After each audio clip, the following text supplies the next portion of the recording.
اعوذ باللہ من الشیطان الرجیم بسم اللہ الرحمن الرحیم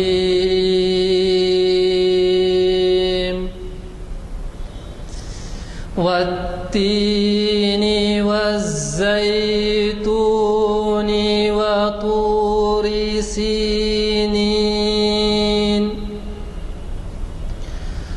وطور سینین وهذا البلد الأمين لقد خلقنا الإنسان في أحسن تقويم ثم رددناه أسفل سافلين إلا الذين آمنوا وعملوا الصالحات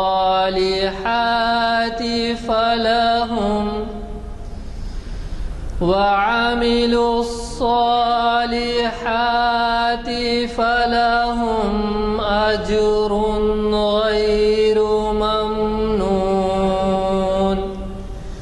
فما يكذبك بعد بالدين أليس الله بأحكم الحاكمين صدق اللہ العظیم ورحمۃ اللہ وبرکاتہ۔ مسجد عالیہ کے کانفرنس ہال میں محفل اقبال شناسی کی 734ویں نشست میں آپ سب کا دلی خیر مقدم ہے۔ آج کے مقرر عالی جناب محمد ضیاء الدین نیّر صاحب کارگزار صدر اقبال اکیڈمی ہم میں اس وقت تشریف فرما ہے، یہ آج مخاطب فرمائیں گے۔ آپ ماہر اقبالیات ہیں، آپ کسی تعارف کے محتاج نہیں ہیں، ہماری کئی پچھلی نشستوں کو مخاطب کر چکے ہیں، اس میں تقریر کر چکے ہیں۔ ابھی آپ نے خوش الحان قاری جناب تبارک حسین صاحب سے قرأت کلام پاک سننے کی سعادت حاصل فرمائی۔ آج کی تاریخ کا بھی میں اعلان کر دوں کہ 20 نومبر 2013 عیسوی اور 15 محرم الحرام 1434ویں ہجری مطابق 34ویں ہجری یہ محفل منعقد ہو رہی ہے۔ 2-4 اشعار اقبال کے آپ سب کی اجازت سے ترنم سے سناتا ہوں۔ میرے پاس اسٹاک چونکہ ختم ہو چکا ہے، جناب حسینی صاحب کا عنایت کردہ ایک غزل پھر دوبارہ پڑھتا ہوں اگر آپ اجازت دیں تو۔ جی میرے پاس اسٹاک ہی نہیں رہ رہا ہے بھائی، کیا کروں۔ جہاں اور بھی ہے ستاروں سے آگے، جہاں اور بھی ہے ابھی عشق کے امتحان، اور بھی ہے ابھی تہی زندگی سے نہیں یہ فضائیں، تہی زندگی سے نہیں یہ فضائیں، یہاں سینکڑوں کارواں اور بھی ہے، یہاں سینکڑوں کارواں اور بھی ہے ابھی عشق کے۔ قناعت نہ کر عالم رنگ و بو پر قناعت نہ کر، عالم رنگ و بو پر چمن اور بھی آشیاں اور بھی ہے، چمن اور بھی آشیاں اور بھی ہے، ابھی عشق کے امتحان اور بھی ہے۔ اگر کھو گیا ایک نشے من تو کیا غم، اگر کھو گیا ایک نشے من تو کیا غم، مقامات آہو فغاں اور بھی ہے، مقامات آہو فغاں اور بھی ہے، ستاروں سے آگے۔ تشریف لائیے جناب، عالی جناب ریاض نیر صاحب۔ اعوذ باللہ من الشیطان الرجیم، بسم اللہ الرحمن الرحیم۔ یا ایہا الذین آمنوا استعینوا بالصبر والصلاۃ ان اللہ مع الصابرین ولا تقولوا لمن يقتل في سبيل الله اموات بل احیاء ولكن لا تشعرون۔ صدق اللہ العظیم، صدق رسولہ النبی الکریم، ونحن على ذلك من الشاہدین والشاکرین والحمد للہ رب العالمین۔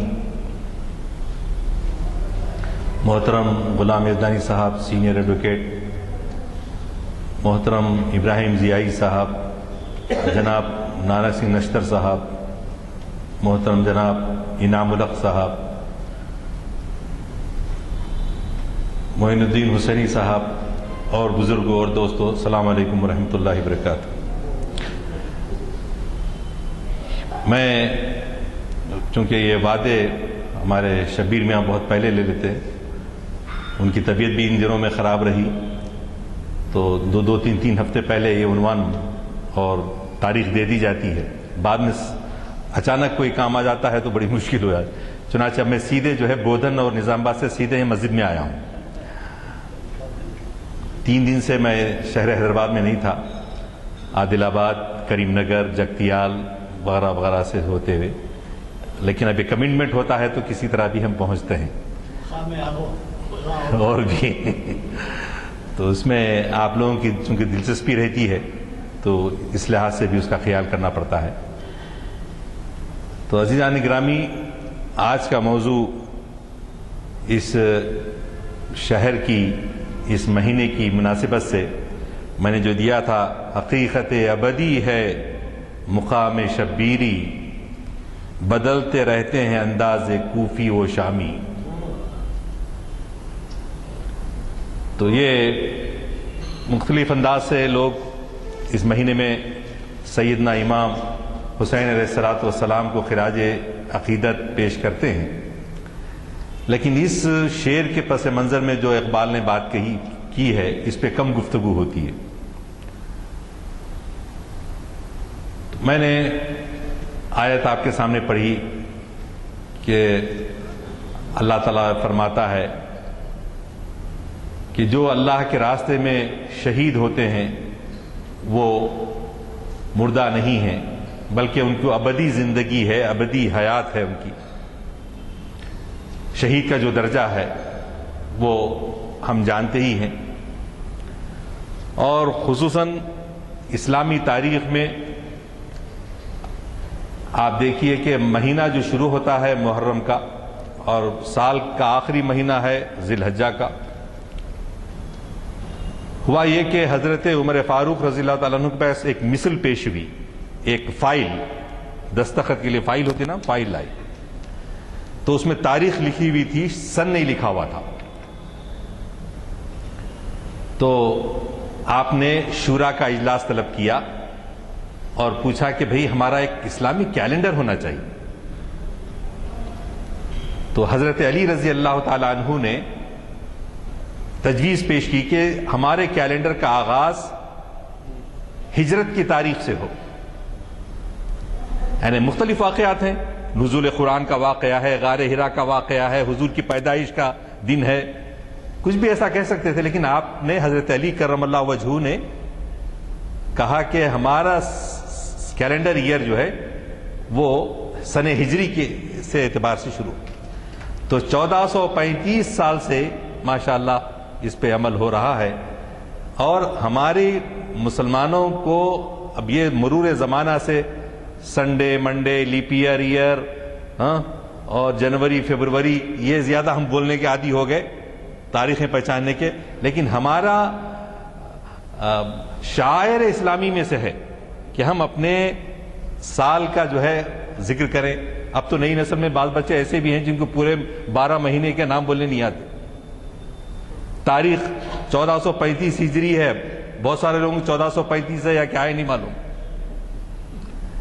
تو یہ المیہ ہے کہ جب تک ہم اپنے اقدار سے، ہماری ویلیوز سے وابستہ نہ ہوں اور نئی نسل کو وابستہ نہ کریں تو بڑی محرومی کی بات ہوتی ہے. تو یہ پس منظر ہے ہجرت کا جو واقعہ ہے جی، جس بستر پہ امانت حوالے کرنے کے لیے حضرت سیدنا علی رضی اللہ تعالیٰ عنہ جو ہے بستر رسول پہ آرام فرما ہوئے، اور ہجرت بھی وہ تاریخ ہمارے آغاز. اور دوسری بڑی اہمیت ان مہینوں کے اندر ہم کو معلوم ہوتا، رجب کی اہمیت کیا ہے، شعبان کی اہمیت کیا ہے، ربیع الاول کیا ہے، محرم کیا ہے. تو بہت سارے واقعات ہماری اسلامی کیلنڈر سے طے ہوتے ہیں. اب اس میں بھی آغاز ہو رہا ہے، اس کو اقبال نے بڑے انداز سے، آپ نے کئی وقت مصرع سنا ہوگا، غریب و سادہ و رنگی ہے داستان حرم، غریب و سادہ و رنگی ہے داستان حرم، نہایت اس کی حسین ابتدا ہے اسماعیل. پوری ایک شعر کے اندر انہوں نے ساری تاریخ کو جو ہے سمو دیا. اب آپ میں سے کتنے اصحاب ہیں ماشاءاللہ اس شعر کے اوپر گھنٹوں تقریر کر سکتے ہیں. تو یہ نہایت اس کی حسین ابتدا ہے اسماعیل جو تاریخ ہے ہماری، سال کا آغاز اور انتہا، اس میں بڑے پیامات ہیں. اسلام سے مراد صرف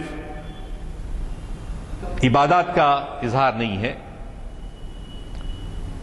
میرے ہمنام ایک عالم ہیں، آج ان کا ایک نیوز اخبار میں پڑھا میں اسی موضوع سے متعلق، جی ضیاء الدین نقشبندی صاحب، لیکن آئی ڈونٹ نو کہ اس میں اخبار میں غلط لکھا یا کیا ہے. اس میں منصف میں پوری خبر آئی ہے، سیاست میں ذرا مختصر کر دیا، آخری حصے کو کاٹ دیا. تو اس میں انہوں نے لکھا کہ حضرت حسین رضی اللہ تعالی عنہ روزانہ 3000 نوافل پڑھا کرتے تھے. اب 3000 میں ذرا پھر میں تھوڑا سا ایک دم وہ ہوا کہ بھائی 24 گھنٹے میں 60 منٹس ہوتے ہیں، اس کو ملٹیپلائی کیے 12 144 1440 1440 جمع 1440 2880 منٹ ہوتے ہیں، 2880 منٹس. غلط پرنٹ ہو گیا ہوگا. تو یہ مبالغہ آرائی، یہ میں سمجھتا ہوں کہ مناسب نہیں ہے. کہ صحیح تحقیق سے صحیح بات آنی چاہیے، اور ہو سکتا ہے آپ کی بات صحیح ہو، زیادہ غالب امکان یہی ہے کہ ایک عالم دین ایسی غلطی نہیں کر سکتا. لیکن ساتھ ساتھ انہوں نے یہ بھی لکھا کہ حضرت امام حسین رضی اللہ تعالیٰ عنہ 25 حج کیے پیدل. تو یہ ممکن ہے، یہ ممکن ہے 25 حج جو ہے آپ نے فرمائے، یہ پورا ممکن ہے. ہاں یہ بات ہے کہ آپ زیادہ سے زیادہ عبادت کرتے تھے، آپ عبادت سے شغف رکھتے تھے. حضرت امام حسن رضی اللہ تعالیٰ عنہ کی شہادت کے بعد مدینے میں آپ تھے، پھر مدینے سے آپ مکے آئے، تو مکے میں بھی آپ کا معمول کیا تھا؟ آپ جو ہے عبادت میں زیادہ وقت گزارتے تھے. جی، اور عبادات کے ساتھ ساتھ یہ نہیں تھا کہ جو واقعات ظہور پذیر ہو رہے ہیں اس سے آپ نعوذ باللہ ثم نعوذ باللہ ناواقف نہیں تھے، واقف تھے. اور بعض لوگوں نے یہ کہا یہ معرکہ کربلا جو ہے اقتدار کے حصول کے لیے ہوئی. بالکل غلط. اقتدار کے حصول کے لیے رہتی تو 72 لوگوں کو ایک خاندان کے جس میں عورتیں اور بچے شامل ہیں لے کر ایک معرکے کے لیے نہیں نکلتے. آپ کو روکا حضرت عبداللہ ابن عباس نے روکا، حضرت عبداللہ ابن عمر نے روکا، حضرت عبداللہ ابن زبیر نے روکا. سب نے یہ کہا کہ اب جو ہے حج قریب ہے، اب حج کے بعد جو ہے آپ یہاں سے جا سکتے ہیں، حج کر کے جائیے. حضرت عبداللہ ابن عباس نے کہا اگر یہ ممکن ہوتا کہ میں آپ کے اونٹ کے سامنے لیٹ جاؤں اور اب جانے سے رک جائیں گے تو میں لیٹنے کے لیے تیار ہوں. لیکن کوفیوں کے خط جنہوں نے حضرت علی کرم اللہ وجہہ کو دھوکہ دیا، جنہوں نے حضرت امام حسن کو دھوکہ دیا، حضرت حسین رضی اللہ تعالیٰ عنہ کو بھی 12,000 خطوط لکھے اور دعوت دی کہ آپ آئیے، آپ کے ساتھ ہمارے دل ہیں، جی آپ کے لیے ہم سب کچھ قربان کرنے کے لیے تیار ہیں. یہ وعدے پہ وعدے کرتے رہے. تو آپ نے جب یہ دیکھا کہ حضرت حسن رضی اللہ تعالیٰ عنہ نے امیر معاویہ کے سے سمجھوتا کر لیا، سمجھوتا کیا کہ جو آپ کی پیشن گوئی تھی کہ میرا ایک بیٹا، میرا ایک نواسا جو ہے 2 مسلمانوں کے گروہوں میں اتحاد پیدا کرے گا، اختلافات کو ختم کرنے کا باعث بنے گا. اور آپ کی ایک پیشن گوئی یہ تھی کہ اسلامی خلافت 30 سال رہے گی، جس کی تکمیل 6 مہینے حضرت حسن رضی اللہ تعالیٰ عنہ کی خلافت کی وجہ سے ہوگی. حضرت حسن رضی اللہ تعالیٰ عنہ کی شہادت ہوئی تو 30 سال مکمل ہوئے. اور آپ کو اپنے نواسوں سے کیسی محبت تھی؟ جی، ایک مرتبہ مدینہ منورہ میں آپ ممبر رسول پر سرکار بیٹھے ہوئے صلی اللہ علیہ وسلم اور ادھر امام حسن رضی اللہ تعالیٰ عنہ بیٹھے، تو آپ نے صحابہ کی طرف دیکھتے، اپنے نواسے کی طرف دیکھتے، صحابہ کی طرف دیکھتے، پھر اپنے نواسے کی طرف دیکھتے، دیکھ کے کہنے لگے کہ یہ میرا ایسا بیٹا ہے جو مسلمانوں میں صلح کرائے گا. اور ایک مرتبہ پیٹھ پر حضرت حسین رضی اللہ تعالیٰ عنہ کو سوار کرا کے جو ہے آپ گھما رہے تھے، کھلا رہے تھے. تو کہنے والے نے کہا، دیکھنے والے نے، کیا بہترین سواری ہے، یعنی حضور کی طرف اشارہ، کیا بہترین سواری ہے. تو حضور صلی اللہ علیہ وسلم نے جواب دیا، سوار بھی بہت بہترین ہے.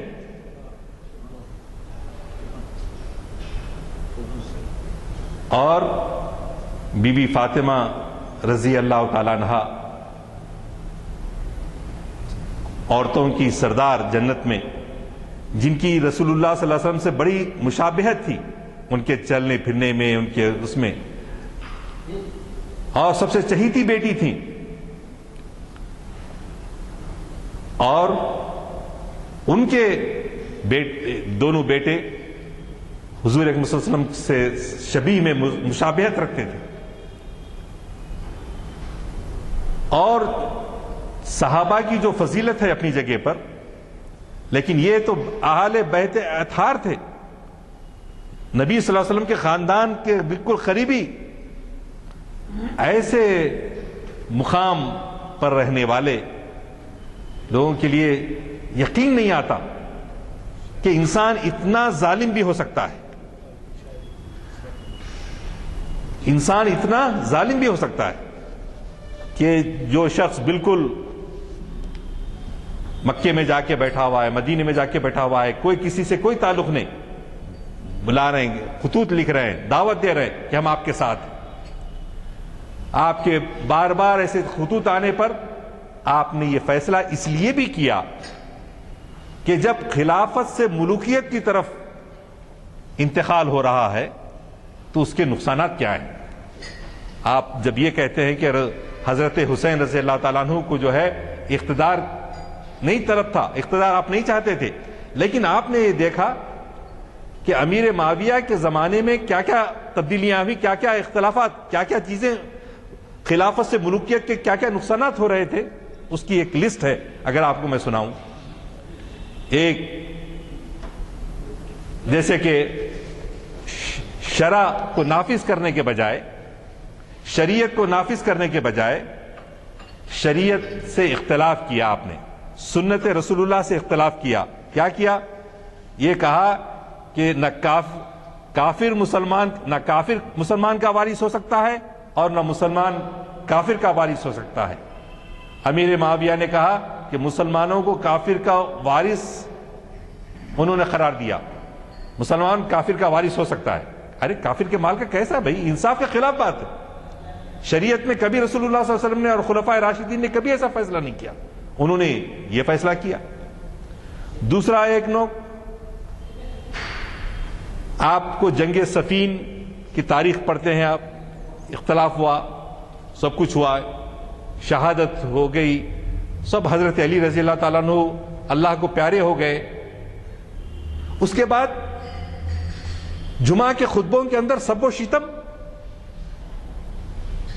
علامہ الحفیظ، کیسے گوارا ہو سکتا ہے؟ نہ صرف دوسرے دور دراز علاقوں میں بلکہ مسجد نبوی کے ممبر سے بھی جو جمعہ کا خطبہ دیا جاتا تھا اس کے اندر جو ہے سب و شتم کرتے تھے. ہم آج بھی بعض جمعہ کے خطبوں میں دیکھتا ہوں میں، خطیب صاحبان وہ کہتے ہیں شتت شملہم مزق جمہم دمر دیارہم. یہ کوسنے والی باتیں کیسے؟ تم ایسے نیست و نابود ہو جاؤ، تم یہ ہو جاؤ. یہ مسلمان کے شایان نشان نہیں ہے. مسلمان کے شایان نشان عام لوگوں پر بھی نہیں ہے، بلکہ مقابلہ کرنے کی بات ہے. حق کے لیے ٹھہرے ہوئے ہیں، آپ مقابلہ کرو. کوس رہے تو مر جائے تو فلاں ہو جائے ایسا. تو اس قسم کی روایت انہوں نے شروع کی. اور کہاں؟ حضور اکرم صلی اللہ علیہ وسلم کے روضہ اقدس کے پاس منبر سے ہو رہی بات، جو کہ مناسب بات نہیں تھی. اس بدعت کو کس نے ختم کیا بعد میں؟ عمر بن عبدالعزیز، جو بنی امیہ سے ہی تھے. انہوں نے اس کو کہا کہ یہ بدعت کو روا نہیں رکھا جا سکتا، یہ غیر اسلامی ہے. اور انہوں نے کہا کہ اب آئندہ سے اس جگہ کیا پڑھا جائے گا؟ ان اللہ یامر بالعدل والاحسان وایتاء ذی القربی وینہی عن الفحشاء والمنکر. جس آیت کو پڑھنا شروع کرتے ساتھ ہی ہمارے لوگ سب کھڑے ہو جاتے، جلدی نماز پڑھ لیں گے، ہو گیا. آپ میں سے سمجھ میں آ گیا، اور اس کو جو ہے کوئی امپورٹنس بھی نہیں دیتے، اس کے معنی کیا ہے نہیں سمجھتے، کچھ نہیں. لیکن اتنا ضرور معلوم ہے کہ اب امام صاحب خطبہ ختم کر دیے، چلو جلدی نماز میں کھڑے ہو جاؤ اور نکل جاؤ. تو یہ عمر بن عبدالعزیز رضی اللہ تعالیٰ عنہ جو خلیفہ خامس کہلاتے ہیں، تو انہوں نے اس لعنت کو ختم کیا جو شب و شتم شروع کیا تھا. اس کے بعد اور ایک ان کے دور میں کیا ہوا؟ ان کے دور میں یہ ہوا کہ مال غنیمت جب جنگ ہوتی تھی، مال غنیمت آتا تھا تو شریعت کا یہ فیصلہ تھا کہ 1/5 حصہ، اس میں سونا رہو چاندی رہو کچھ بھی رہو، 1/5 حصہ بیت المال میں دینا. مال غنیمت بولے تو وہ مال جو جنگ، مسلمان جب کسی، پہلے تو جنگ کرتے نہیں عمدن، مسلمانوں کو یہ حکم ہے کہ آپ دعوت دیں،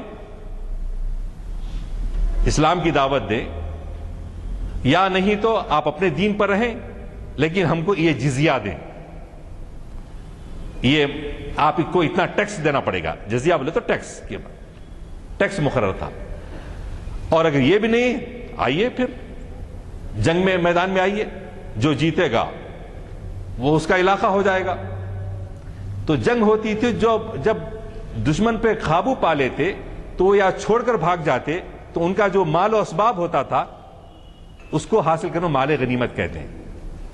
جو غزوہ احد میں بھی جس کے لالچ میں لوگ چھوڑ کر بھاگ گئے تھے، جو کھڑے کیے گئے تھے رسول اللہ صلی اللہ علیہ وسلم نے 50 لوگوں کو، مال غنیمت تیر اندازوں کو، تو وہ لپٹ کر بھاگ کر آ گئے. قرآن میں آیا کہ مال غنیمت کی محبت میں تم نے رسول اللہ کے عدول حکمی کی. تو اسی طرح وہ مال غنیمت کہتے ہیں جو دشمن کی افواج سے حاصل کیا ہوا مال، وہ مال غنیمت. تو اس میں سے 1/5 یعنی 20% بیت المال میں دے دینا. بیت المال جو گورنمنٹ کا ہوتا تھا، خلیفہ جس پہ اختیار رکھتا تھا، اور باقی 4/5 80% جو جتنی فوج ہے اس فوج میں تقسیم کر دیا جاتا. یہ شریعت کا فیصلہ تھا اور شریعت کے احکام تھے. لیکن انہوں نے کیا کیا؟ امیر معاویہ نے جتنا مال آتا اس میں سے سونا چاندی اپن لے لیتے، اور باقی جو بچتا وہ 1/5 اور 4/5 میں تقسیم کر دیتے، جو کہ غلط بات تھی. تو یہ حضرت حسین رضی اللہ تعالیٰ عنہ یہ سب دیکھ رہے تھے کیا کیا خرابیاں ملوکیت کی وجہ سے ہو رہی ہیں، جو شریعت کے احکام کو توڑے جا رہے ہیں.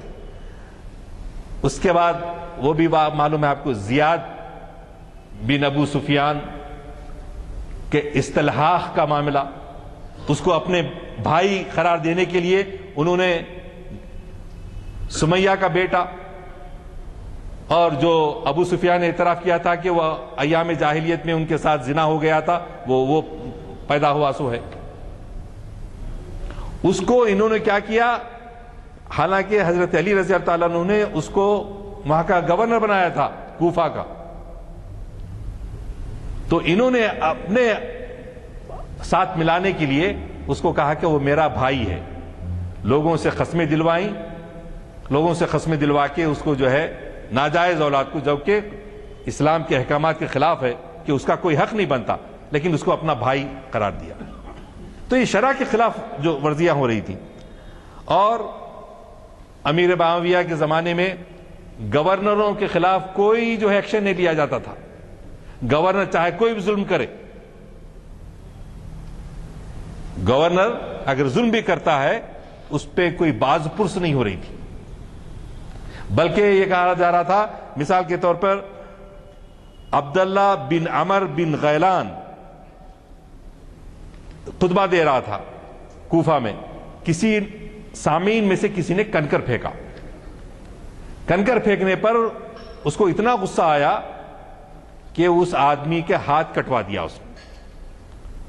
حالانکہ شرع میں ایسا کوئی حکم نہیں ہے کہ کسی کے کنکر پھینکنے پر کسی کا ہاتھ کاٹ دے. اور اس گورنر کا امیر معاویہ نے محاسبہ نہیں کیا، چھوڑ دیا. اسی طرح جب مسلم بن عقیل بھیجے گئے رضی اللہ تعالیٰ عنہ مکے سے، حضرت حسین رضی اللہ تعالیٰ عنہ نے کوفہ بھیجا، جا کے دیکھو یہ لوگ اتنے بلا رہے ہیں، کیا معاملہ ہے، جا کے بیعت لے لو. تو پھر وہ واقعہ تو جانتے ہیں آپ کہ وہ پہنچے وہاں پر، ایک ہی دن میں 2 دن میں کئی لوگ ہاتھ پہ بیعت کیے، سب سارے کوفی لا یوفی، جو ایفاء عہد نہیں کرتے، جو وعدہ کرتے ہیں اس کو پورا کرنا چاہیے نا. ایفاء عہد نہیں کرتے، لا اعتبار، بے اعتبار.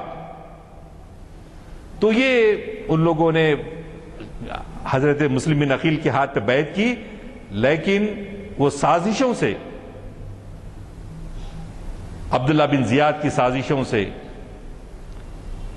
جی نعمان بن بشیر کمزور تھے، تو ان کو جو ہے حضرت مسلم بن عقیل جس دن حضرت حسین رضی اللہ تعالیٰ عنہ مکے سے نکل رہے ہیں اسی دن ان کا وہاں پر ان کی شہادت ہوئی.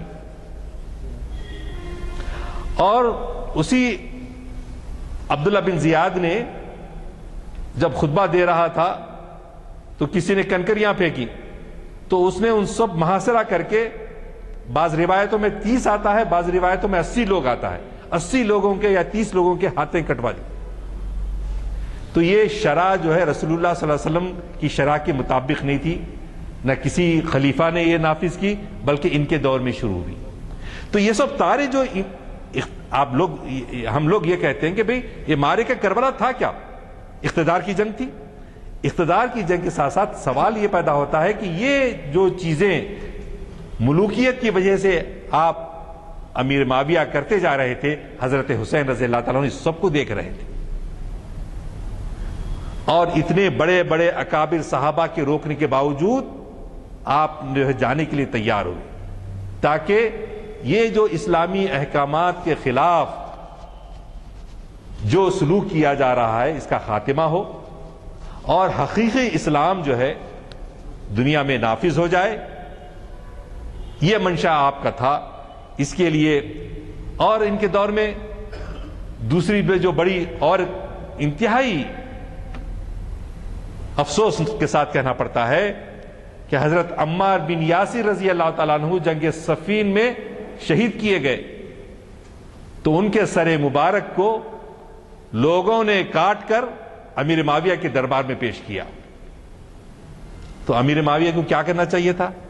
مذمت کرنی چاہیے تھی کہ اس طرح سے لاشوں کے ساتھ ایسا سلوک نہیں کیا جا سکتا. یہ غیر انسانی حرکت ہے. اسلام تو بہت دور کی بات ہے، غیر اسلامی حرکت ہے. لیکن بہرحال انہوں نے کچھ ایکشن نہیں لیا.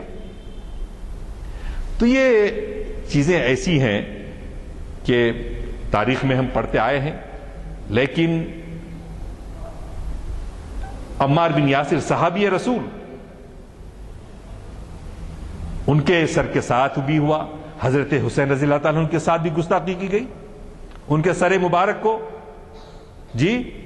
کوفہ سے پھر دمشق وہاں تک بھیجا گیا. یہ سب، اور نہ صرف وہ زمانے میں بلکہ آج بھی ہم دیکھ رہے ہیں کہ یہ ساری چیزیں جو ہو رہی ہیں، آج بھی مسلمان شیعہ اور سنی کے اس میں بٹے ہوئے ہیں. تو there must be somewhere we should stop all these things. Whatever is happening in Pakistan, it is bad. اسلام امن کا دائی ہے اور اسلامی جو تعلیمات ہیں اس میں کسی لاش کا مسئلہ کرنا، لاش کی بے حرمتی کرنا، یہ اسلام میں جائز نہیں ہے. اور ہم اسلام کے نام پر اپنے صرف عقیدے کی بنیاد پر 40 آدمی 50 آدمی شہید ہو رہے ہیں، قتل ہو رہے ہیں. تو ہم کو پوری یہ کوشش کرنی چاہیے کہ یہ جو اختلاف ہیں جو تاریخ میں ہم پڑھتے ہوئے آ رہے ہیں، تو کوشش یہ کی جائے کہ اس کو اگر ہم کسی کو پورا کنونس نہیں کر سکتے، اپنے دلائل سے گفتگو نہیں کر سکتے، لیکن ہونا یہ چاہیے کہ ہم انما المؤمنون اخوہ، سارے مومن کیا ہیں؟ بھائی بھائی ہیں. مومن بھائی بھائی ہیں. عقیدے کا اختلاف ہو سکتا ہے لیکن ہماری یہ کوشش ہونی چاہیے کہ قرآن جیسے کہ ویسا محفوظ ہے، سامنے موجود ہے، اس کی تعلیمات کو پیش کیا جائے اور انسانیت کو یہ سبق دیا جائے کہ اسلام امن کا دائی ہے. اسلام حضرت حسین رضی اللہ تعالیٰ عنہ نے اقتدار کی خاطر خروج نہیں کیا تھا، بلکہ وہ یہ دیکھ رہے تھے کہ ان کے نانا جان کی جو شریعت ہے اس کی خلاف ورزی کی جا رہی ہے، جس میں سے کچھ واقعات میں نے آپ کے سامنے پیش کیے. تو عزیزان گرامی، شعر کا جو دوسرا مفہوم جو ہے، بدلتے رہتے ہیں انداز کوفی و شامی، یا اسی طرح کے اور متعدد اشعار اقبال کے کلام میں آپ کو ملتے ہیں جن کی تعداد کافی ہے. لیکن گفتگو کے طویل ہونے سے بچانے کی خاطر میں چند اشعار یہاں آپ کو کوٹ کرتا ہوں. درمانی حریت اسلامیہ و سر حادثہ کربلا میں ہر کے پیما باہو الوجود بست، گردنش از بند ہر معبود رست، مومن ز عشق است و عشق از مومن است، عشق را ناممکن ما ممکن است، عقل صفاک است و صفاک تر و او صفاک تر، پاک تر چالاک تر بے باک تر. اس کے بعد اقبال نے مختلف پہلوؤں سے عقل و عشق کا موازنہ کیا ہے. اس شعر کے پس منظر میں جو ہم کو پیام ملتا ہے وہ یہی ہے کہ اس زمانے میں جس طرح سے اہل کوفہ نے، اہل بصرہ نے جو روش اختیار کی تھی اور جھوٹے خطوط لکھے، اور جب وقت آ پڑا تو انہوں نے حضرت حسین رضی اللہ تعالیٰ کا ساتھ دینے کے بجائے غداری سے کام لیا، نفاق سے کام لیا، تو آج بھی ہم دیکھتے ہیں کہ ہم میں نفاق پایا جاتا ہے۔ اگر ہم ایمان والے ہیں، ہم ایمان کے ساتھ کھڑے رہیں، جی حق کے داعی بنیں، اور کوشش یہی ہو کہ نفاق سے سب سے بڑا گناہ جو ہے وہ نفاق ہے۔ نفاق کے بارے میں قرآن میں کہا گیا، منافقین کے بارے میں جہنم کے بالکل آخری حصے میں جو ہے وہ ہوں گے، سب سے آخری حصے میں۔ اور آپ کے سورہ بقرہ کے دوسرے رکوع میں وَمِنَ النَّاسِ مَن يَقُولُ آمَنَّا بِاللَّهِ وَبِالْيَوْمِ الْآخِرِ وَمَا هُمْ بِمُؤْمِنِينَ يُخَادِعُونَ اللَّهَ وَالَّذِينَ آمَنُوا وَلَا يَخْدَعُونَ إِلَّا بِأَنفُسِهِمْ۔ وَمِنَ النَّاسِ لوگوں میں سے کچھ لوگ ایسے ہیں، مَن يَقُولُ جو کہتے ہیں، آمنا باللہ ہم اللہ پر ایمان لائے، وہ بھی رسول ہی اور رسول پر ایمان لائے، لیکن وہ مومن نہیں ہیں، جھوٹ کہتے ہیں، اور وہ نہ صرف اللہ کو اور اللہ کے رسول کو دھوکہ دیتے ہیں، اپنے آپ کو دھوکہ دیتے ہیں یہ کہہ کر کہ ہم ایمان والے۔ ہمارا ضمیر خود ہماری ملامت کرتا ہے کہ ہم جو ہے کتنے اہل ایمان ہیں اور کتنے نہیں ہیں۔ دور جانے کی بات نہیں ہے، اپنا محاسبہ خود کرے تو پتہ چلتا کتنی ہماری زبان میں اور دل میں یکسانیت نہیں ہے۔ اسی لیے تو کہتے ہیں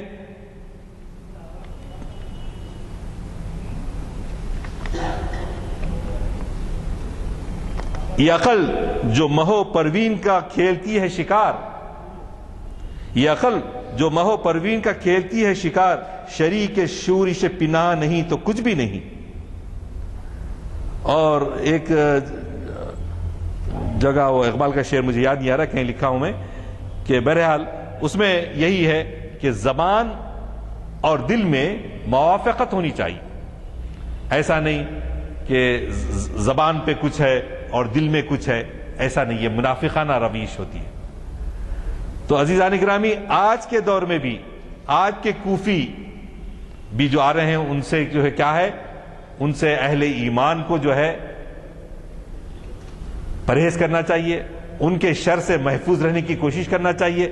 آج کے دور میں بھی آپ دیکھ رہے ہیں کہ کہنے کو اتنی مسلم سلطنتیں ہیں، لیکن حضرت حسین رضی اللہ عنہ جو قربانی دے کر اس وقت یہ بتا دیا تھا کہ شہنشاہیت، بادشاہت، ملوکیت کوئی اسلام میں وقت نہیں رکھتی، اس کا کوئی مقام نہیں، بلکہ اسلام میں شورائیت ہے، جی خلافت ہے اور شورائیت ہے، مشورے سے جو ہے کام کیے جاتے ہیں۔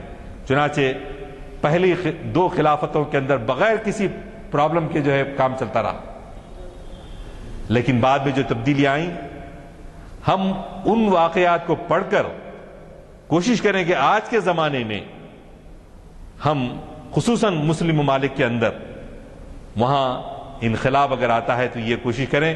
حضرت خمینی رحمۃ اللہ علیہ نے یہی کوشش کی تھی کہ وہاں کے انقلاب کو ڈر کر بہت سارے مشرق وسطیٰ میں جو بادشاہتیں پائی جاتی ہیں، انہوں نے کہا کہ یہ کہیں پھر انقلاب ہماری طرف آ جائے گا، جی تو ہمارے علماء کرام کو بھی چاہیے کہ جو حق باتیں ہیں اس کو بیان کریں اور کوشش یہ کریں کہ مسلمانوں میں اتحاد و اتفاق باقی رہے، ورنہ آج کے دور کے جو حالات ہیں اس پہ ایک شاعر نے بڑا اچھے اشعار لکھے ہیں، میں انہی اشعار کو پڑھ کے سناتا ہوں جو آج کے حالات کی ترجمانی کرتے ہیں۔ اب اس سے بڑھ کے بھلا امتحان کیا ہوگا، اب اس سے بڑھ کے بھلا امتحان کیا ہوگا کہ ہم تو کوچے قاتل سے بھی گزر آئے، تیرے لبوں پہ محبت کا جو ترانہ ہے خدا کرے تیری آنکھوں میں بھی نظر آئے، یہاں کسی کا شریک سفر نہیں کوئی، ہر ایک موڑ پہ بس رہنما نظر آئے۔ یہ پستیاں حقارت سے دیکھتی ہیں ہمیں، یہ پستیاں حقارت سے دیکھتی ہیں ہمیں، نہ جانے کیسی بلندی سے اتر آئے، کہاں ہمارا مقام تھا اور کہاں اتر آئے۔ سامان تجارت میرا ایمان نہیں ہے، ہر در پہ جھکے سر یہ میری شان نہیں ہے، ہر در پہ جھکے سر یہ میری شان نہیں ہے، ہر لفظ کو سینے میں بسا لو تو بنے بات، طاقوں میں سجانے کو یہ قرآن نہیں ہے، طاقوں میں سجانے کو یہ قرآن نہیں ہے۔ اللہ میرے رزق کی برکت نہ چلی جائے، 2 روز سے گھر میں مہمان کوئی نہیں ہے، اللہ میرے رزق کی برکت نہ چلی جائے، 2 روز سے گھر میں کوئی مہمان نہیں ہے۔ ہم نے جو بنائے ہیں سمندر میں بھی راستے، یوں ہی ہم کو مٹانا کوئی آسان نہیں ہے۔ اللہ کے احکام کی تعمیل ہے لوگوں، یہ فاقہ کشی مقصد رمضان نہیں ہے۔ امن کا جو پیغام سنانے والے ہیں، گلیوں گلیوں آگ لگانے والے ہیں۔ ظلم کے کالے بادل سے ڈرنا کیسا، یہ موسم تو آنے جانے والے ہیں۔ ظلم کے کالے بادل سے ڈرنا کیسا، یہ موسم تو آنے جانے والے ہیں۔ جن کی سخاوت عام ہے ساری دنیا پر، یہ شعر کی توجہ چاہتا ہوں خاص، جن کی سخاوت عام ہے ساری دنیا پر، وہ خود جو کی روٹی کھانے والے ہیں، وہ خود جو کی روٹی کھانے والے ہیں۔ تم لے جاؤ نیزہ خنجر اور تلوار، ہم مقتل میں سر لے جانے والے ہیں۔ تم لے جاؤ نیزہ خنجر اور تلوار، ہم مقتل میں سر لے جانے والے ہیں۔ جان بچانے والے تو سب ہیں لیکن، اس پہ بھی توجہ چاہتا ہوں، جان بچانے والے تو سب ہیں لیکن اب کتنے ایمان بچانے والے؟ جان بچانے والے تو سب ہیں لیکن اب کتنے ایمان بچانے والے ہیں۔ بیماروں کا تو خدا ہی حافظ ہے، سارے مسیحا زہر پلانے والے۔ بیماروں کا اب تو خدا ہی حافظ ہے، سارے مسیحا زہر پلانے والے ہیں۔ بھوکا رہ کر سائل کو خیرات جو دے، بھوکا رہ کر سائل کو خیرات جو دے، ہم بھی اسی گھرانے والے ہیں۔ تو اس گھرانے میں کون تھے؟ تیری خاک میں ہے اگر شرر تو خیال فقر و غنا نہ کر، تیری خاک میں ہے اگر شرر تو خیال فقر و غنا نہ کر، کہ جہاں میں نان شعیری پر ہے، کہ جہاں میں نان شعیر پر ہے مدار قوت حیدری۔ نہ ستیز گائے جہاں نہیں، نہ حریف پنج فگن نئے، وہ فطرت اسد اللہ وہی مرحبی وہی انتری۔ دارا و سکندر سے وہ مرد فقیر اولا، دارا و سکندر سے وہ مرد فقیر اولا، ہو جس کی فقیری میں بوئے اسد اللہ، بوئے اسد اللہ۔ اور یہی ہے این دو حرف لا الہ گفتار نیست، لا الہ جز تیغب زنہار نیست۔ آئین جوان مرداں حق گوئی و بے باکی، اللہ کے شعروں کو آتی نہیں روباہی۔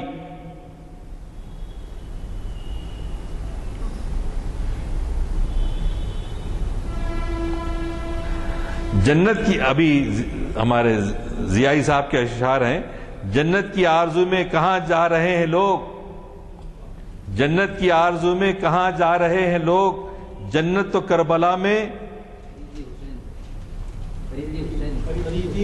خریدی حسین نے، جنت تو کربلا میں خریدی حسین نے۔ دنیا و آخرت میں جو رہنا ہو چین سے، جینا علی سے سیکھو مرنا حسین سے، رضی اللہ عنہم۔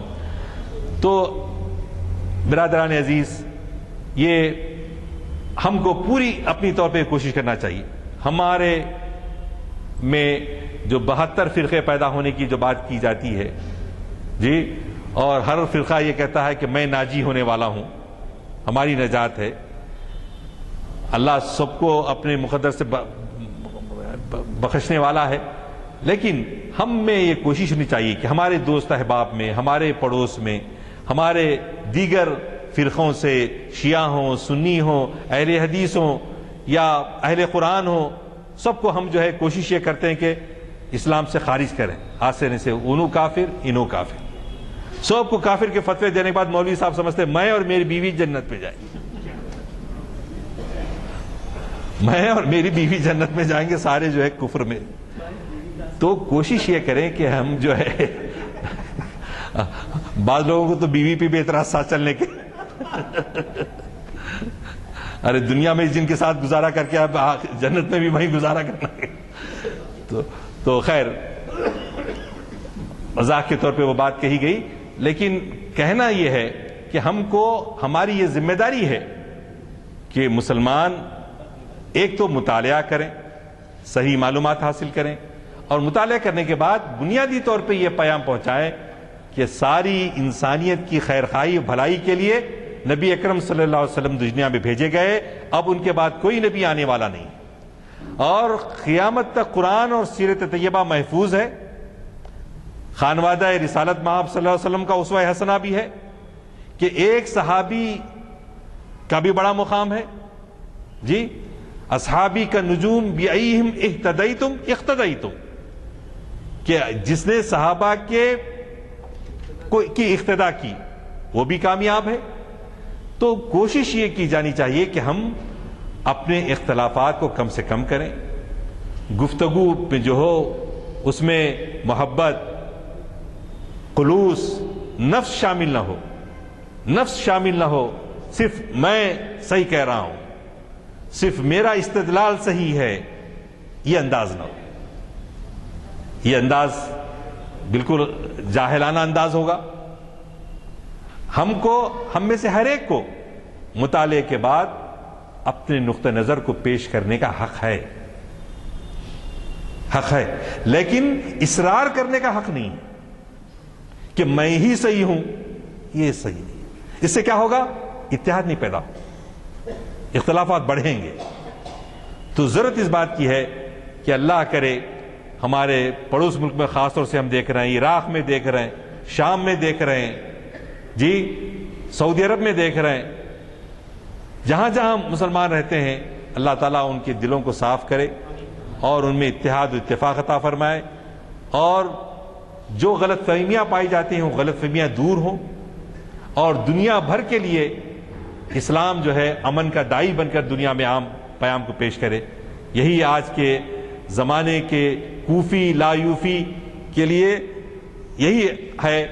آج بھی جہاں کہیں بھی شر پایا جاتا ہے اور نفاق پایا جاتا ہے، اس کے خلاف اہل ایمان کو کوشش کرنی چاہیے کہ وہ نفاق کو ختم کریں، نہیں تو نفاق کے لیے مقابلے کے لیے کھڑے ہونا چاہیے، لیکن اس کے لیے بھی یہ نہیں کہ ایک انسان کا قتل ساری انسانیت کا قتل ہے، ناحق قتل، ایک انسان کا قتل ساری انسانیت کا قتل ہے، ایک انسان کی جان بچانا ساری انسانیت کی جان بچانا ہے، ورنہ اسلام اس طرح سے قتل کرنے کے لیے نہیں آیا۔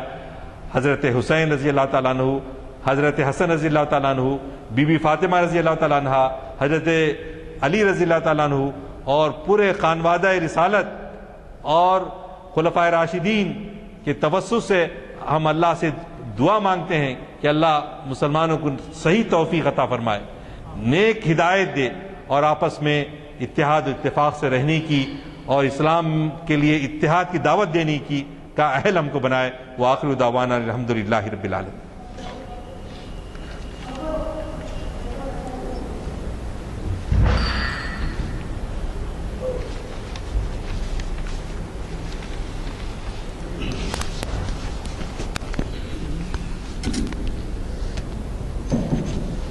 السلام علیکم حضرات، آپ نے ایک نہایت ہی بصیرت افروز کتاب سماعت فرمایا۔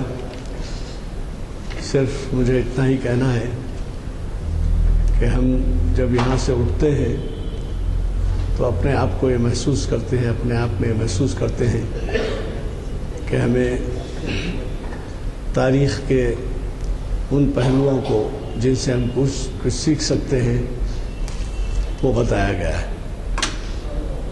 اگر آپ روزانہ کچھ نہ کچھ وقت نکالیں اور اس پر غور و فکر کریں تو یقینی طور پر اپنے اعمال میں اصلاح ہو سکتی ہے۔ ابھی آپ نے فرمایا کہ تو کافر تو تو کافر، یہ ہمارے علماء کا حال ہے۔ آپ ایک بات غور کیجئے کہ 4 ائمہ شافعی، حنبلی، مالکی اور حنفی، یہ 4 ائمہ کس طریقے سے جو ہے برداشت کی عوام نے۔ بھئی آپ کو اختیار ہے، آپ حنفی فالو کریں، حنبلی فالو کریں، شافعی، مالکی، کچھ بھی فالو کریں، لیکن یہ ہے کہ ان کا طریقہ عمل یہ نہیں تھا۔ اگر ان کے عمل میں کوئی اختلاف پایا جاتا ہے تو آپ کو اختیار اس زمانے کے لوگوں میں یہ تھا کہ آپ چاہیں کسی ایک کی پیروی کریں، لیکن یہ نہیں ہے کہ وہ ایک دوسرے کو برا بولتے تھے۔ وہ اپنے جو بھی ان کا مسلک تھا، جو بھی ان کے طور طریق تھے، اس طریقے کا پرچار کرتے تھے، اور اس کے لیے لوگ جو بھی ان کے پیچھے ہوتے تھے وہ فالو۔ آج وہ نہیں ہے۔ آپ نے جو مواد پیش کیا کہ اس قسم کی باتیں ہوتی ہیں کہ ڈویژن اتنا زیادہ ہے، اتنا زیادہ ہے کہ علامہ اقبال پوچھتے ہیں تم سبھی کچھ تو ہو، مسلمان بھی ہو، تم سب کچھ ہو، مسلمان بھی ہو، تو یہ قابل غور بات ہے۔ اور ہم مشکور ہیں کہ آج ہمارے مقرری صاحب اتنے طویل دورے سے یہاں راست تشریف لا کر اپنے وعدے کو پورا کیا۔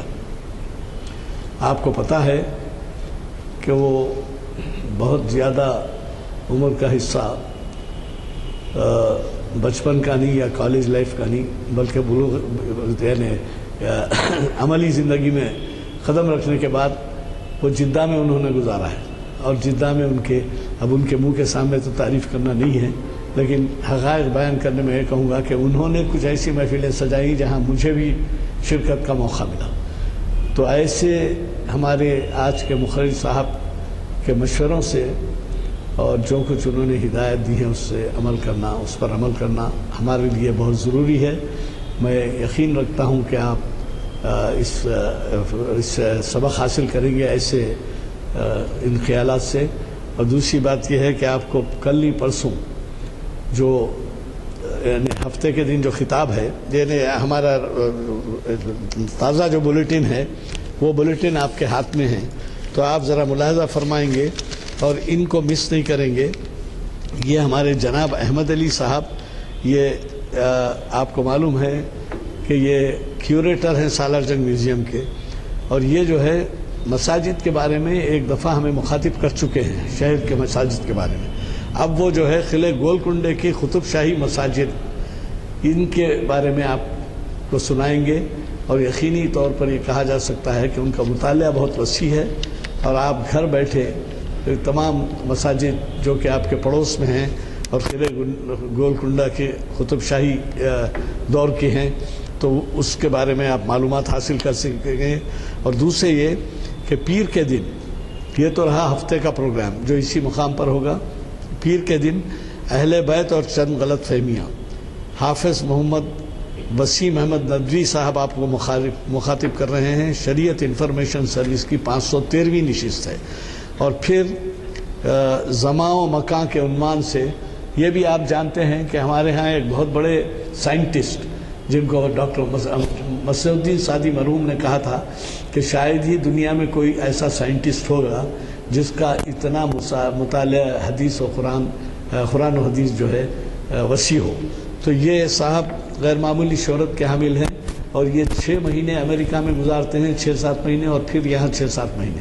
تو یہ آپ کے محافل کو بھی وہاں تعارف کراتے ہیں اس، اور وہ جو ہے ایک سائنٹسٹ ہیں، اور زمان و مکان کے بارے میں کلام اقبال کی روشنی میں کیا کچھ آپ کو مل سکتا ہے وہ سنائیں گے۔ ڈاکٹر ایم تقی خان صاحب ہمیں شاید 6 مہینے کے بعد مخاطب کر رہے ہیں، ضرور تشریف لائیں۔ خصوصاً نوجوانوں سے گزارش ہے کہ وہ بھی ایک ماڈرن شخصیت ہے، لیکن ان کے خیالات آپ سننے کے بعد اندازہ لگا سکیں گے کہ سائنس اور اسلام کے بارے میں کیا کچھ ان کے معلومات نہیں ہیں۔ وہ اتفاق کی بات ہے کہ وہ یونیورسٹی میں 1946-47 میں میں تھا، تو اس وقت جو ہے میرے سے کچھ سینئر تھے وہ، لیکن کبھی بھی وہ سائنسداں ہونے کے باوجود کبھی بھی مذہب سے جو ہے، یعنی آپ کو تو معلوم ہے سائنس پڑھنے والے ذرا راستے سے ہٹے ہوئے ہوتے ہیں، تو مگر وہ ان کا ایقان اور اعتقاد اگر آپ دیکھیں گے تو آپ سن کے ان سے بہت کچھ استفادہ کریں گے۔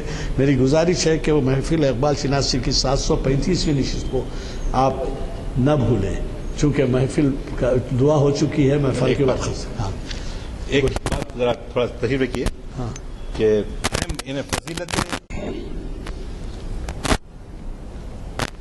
یہ بخاری شریف کی روایت ہے، حضرت ابو ہریرہ رضی اللہ تعالیٰ عنہ سے روایت ہے کہ مروان ابن حکم جو مدینہ کا گورنر بن بیٹھا تھا اور جو حضرت عثمان غنی کے زمانے میں وہ چیف سیکرٹری بن گیا تھا اور منمانی جو ہے احکامات جاری کرتا تھا، جس کو رسول اللہ صلی اللہ علیہ وسلم نے شہر بدر کر دیا تھا، طائف بھیج دیا تھا، تو اس نے اپنے زمانے میں مدینہ کے جب وہ امیر تھا تو حضرت ابو ہریرہ سے پوچھا آپ کی سب باتیں ہم کو پسند آتے۔ ابو ہریرہ سے اس نے ذکر کیا کہ آپ کی سب باتیں ہم کو پسند آتے، لیکن آپ کا جو حضرت حسین اور حضرت حسن کے بارے میں جو ذکر کرتے ہیں وہ ہم کو ایک چیز پسند نہیں آتی۔ تو وہ ذرا ایسا لیٹے ہوئے تھے، اٹھ کے سیدھے بیٹھ گئے، سیدھے بیٹھ کے انہوں نے کہا سنو، انہوں نے ظالم تھا حالانکہ وہ شخص مگر ڈرے نہیں، انہوں نے کہا سنو، ہم لوگ ایک سفر میں جا رہے تھے، رستے میں پڑاؤ تھا تو نواسوں کی آواز رونے کی آئی مجھے کانوں میں، رسول اللہ صلی اللہ علیہ وسلم نے فرمایا، تو رسول اللہ صلی اللہ علیہ وسلم نے وہاں تک گئے اپنے نواسوں کو دیکھنے کیا بات ہے، کیوں رو رہے، تو وہاں جانے کے بعد معلوم ہوا کہ پانی جو ہے مشکیزے میں ختم ہو گیا، پیاس کی وجہ سے رو رہے، تو پانی نہ صرف بی بی فاطمہ رضی اللہ تعالیٰ عنہ کے پاس ختم ہو گیا، اپنے قریبی سب صحابہ سے رسول اللہ صلی اللہ علیہ وسلم نے پوچھا کہ پانی کچھ ہو تو دے دو تاکہ چھوٹے بچوں کی پیاس بجھائی جا سکے۔